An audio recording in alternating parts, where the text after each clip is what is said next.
আলাইকুম এভরিওয়ান, কেমন আছেন সবাই? আশা করি অনেক ভালো আছেন। তো দেখতেই পারতেছেন ভূগোল ও পরিবেশ 2026 সালের সিলেবাস অনুযায়ী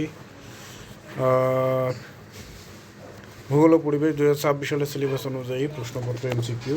বিষয় কোড 110, সেট কোড খ, সময় 30 মিনিট, পূর্ণমান 30।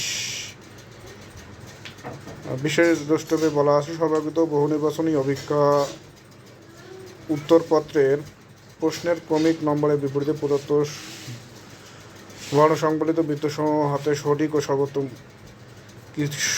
সর্বোৎকৃষ্ট উত্তরের বৃত্তটি বল পয়েন্ট কলম দ্বারা সম্পূর্ণ ভরাট করতে হবে। প্রতিটি প্রশ্নের মান হচ্ছে 1। তো আপনারা কে কোন বোর্ড থেকে দেখতেছেন অবশ্যই কমেন্ট করে জানাবেন, এবং দ্রুত কমেন্ট করে জানাবেন, খুব দ্রুত কমেন্ট করে জানাবেন যে আমি এই বোর্ড থেকে দেখতেছি, এবং অবশ্যই সাবস্ক্রাইব করতে হবে চ্যানেল সাবস্ক্রাইব করে কমেন্টে বলবেন যে আমি এই বোর্ড থেকে দিচ্ছি, তাহলে আপনারা পর্যায়ক্রমে পেয়ে যাবেন। আমি আরও একবার বলতেছি, অবশ্যই চ্যানেলটিকে সাবস্ক্রাইব করে কমেন্টে বলতে হবে। এটা হচ্ছে ভূগোল ও পরিবেশ 26 সালের সিলেবাস অনুযায়ী, এরকম সিলেবাস অনুযায়ী প্রশ্নপত্র। ধন্যবাদ সবাইকে।